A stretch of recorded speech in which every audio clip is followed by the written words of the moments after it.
4 or 5 years ago, I had this girlfriend. She was so fucking sweet. She really loved me. And I remember I went on this trip for like 2-3 weeks, and then I come home, and she has like a normal job and shit. So she's not on my insane schedule where I can just run around and do whatever. And she was like really wanted to see me. I got back from this trip, and I had scheduled interviews for like 4 or 5 nights in a row.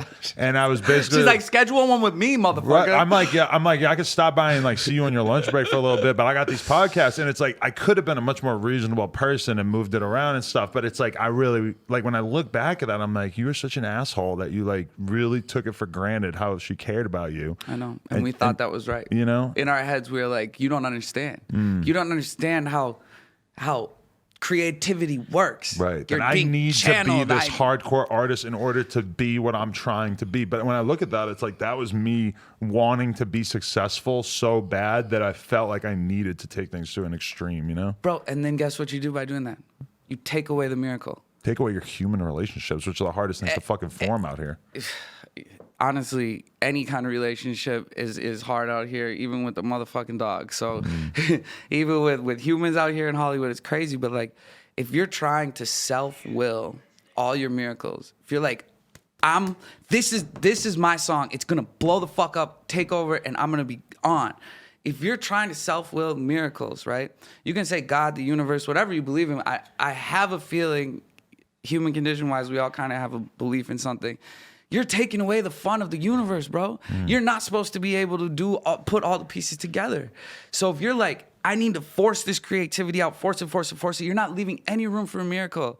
And like the universe or God wants to surprise you, wants to be like, you didn't see this coming.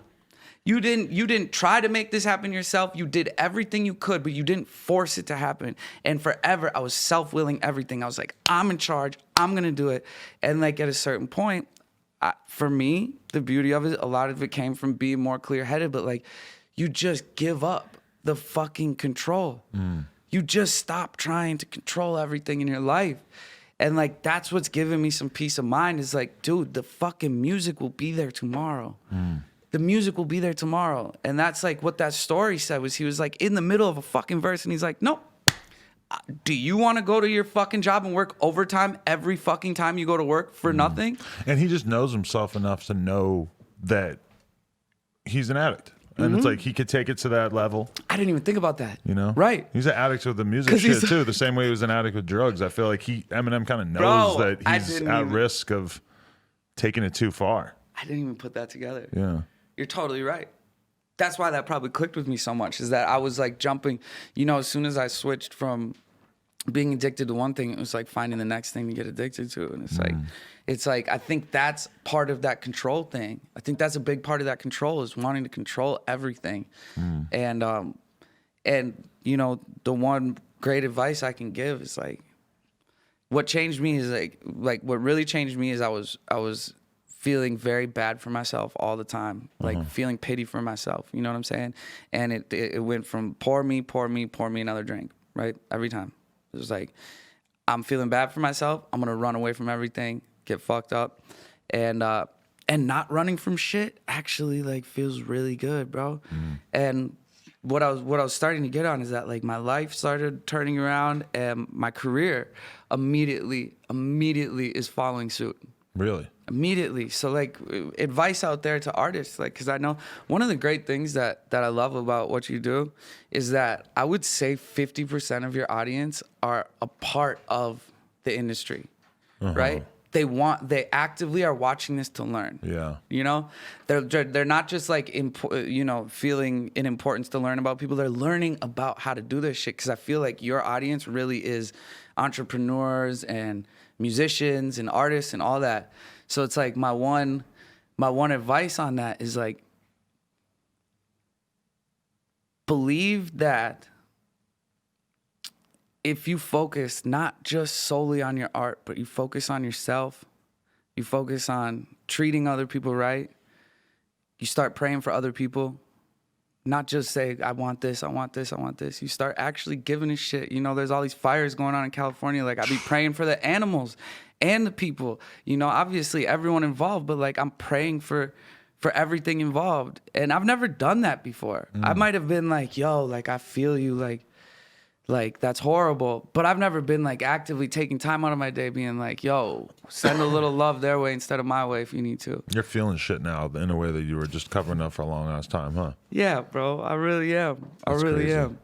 That's wild. Yeah, like, I mean, yeah, I always like just looked at you and thought this is the kind of dude who is the kind of dude that I apparently can't be. Where I don't feel like I can go out and get drunk and do coke every night and fucking, or even occasionally, and continue to function as a person. But you were kind of like living out that sort of like superhero Hollywood vibe. Like when you were talking about living on the strip in particular, where you like completely just put yourself like in that element where you could just fucking walk out the door and be around a ton of other people who are actually getting fucked up in public and it's legal.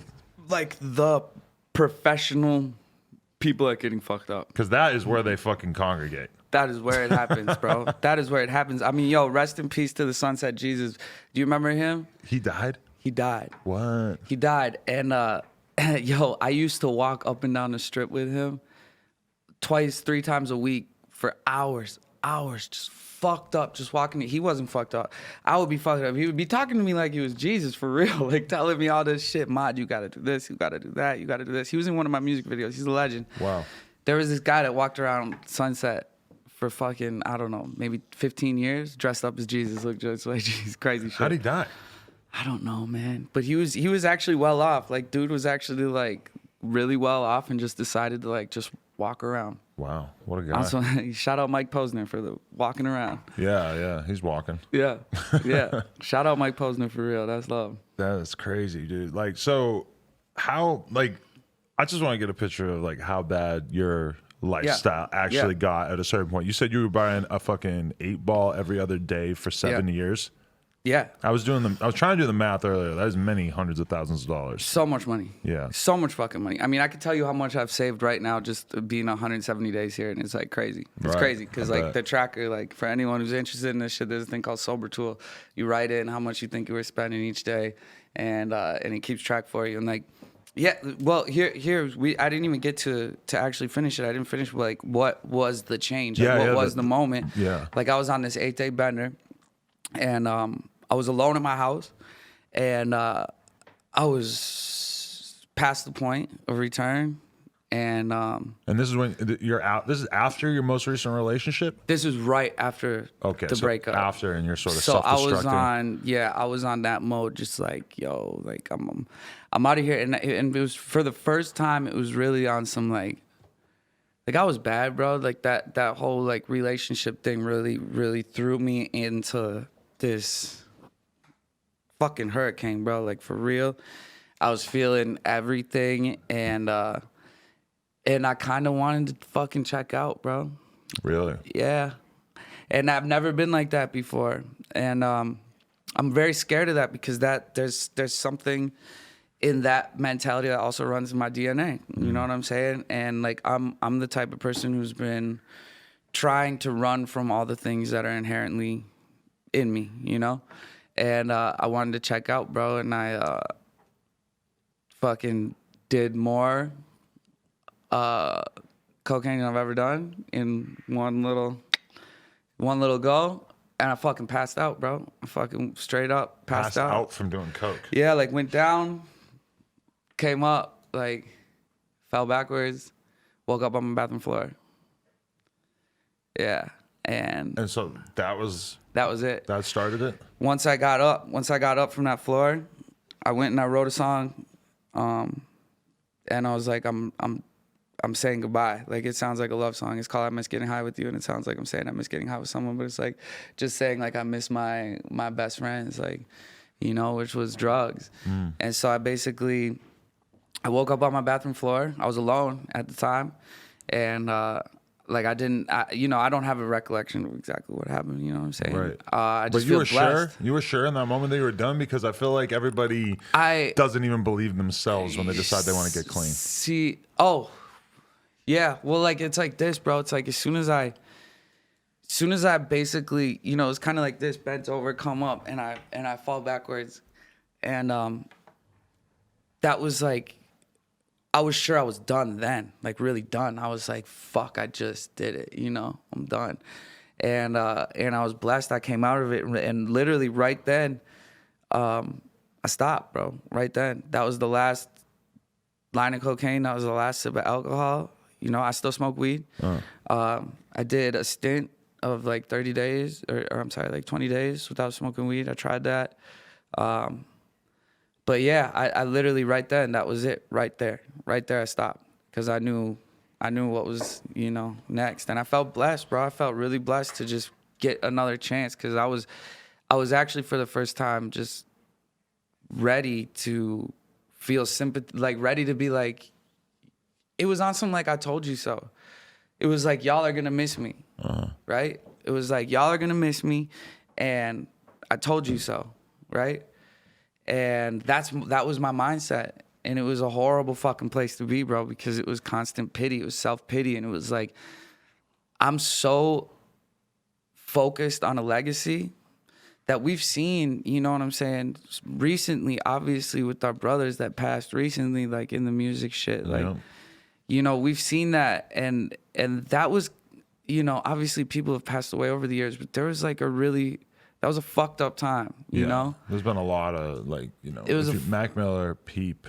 Like, it was fucked up time. We lost motherfuckers young, and it was just like... Even specifically with drugs. It's been a rough years, you know? And those two, and it was like, that's what I grew up on, is watching motherfuckers die at 27. Literally, the people tattooing on my arm, they all fucking passed away at 27. Bob Dylan's the only person tatted on me that's not fucking dead, you know?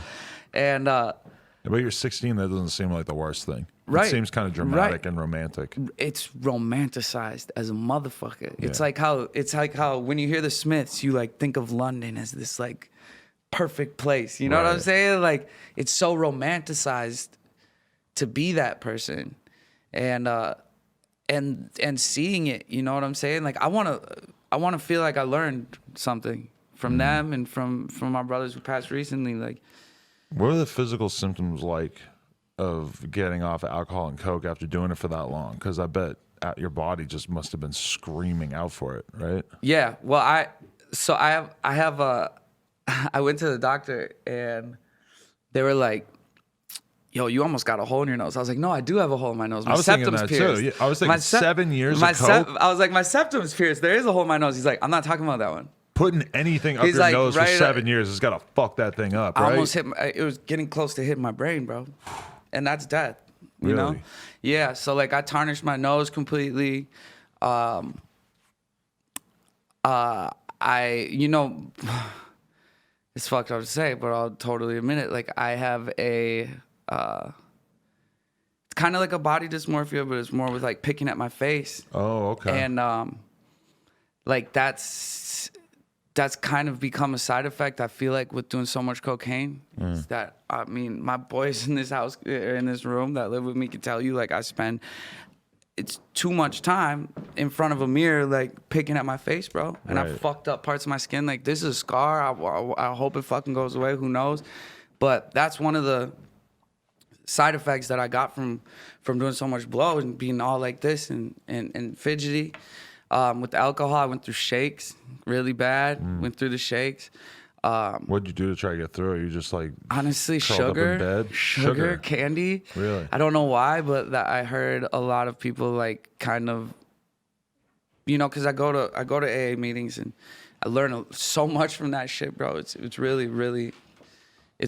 like a holy thing. And so yeah, that kind of, you know, really the symptoms. I think a lot of them will kind of leave quickly. You know, the physical addiction and stuff will go, and then a lot of it's mental, and it's like reverse engineering everything that you were doing. Like, I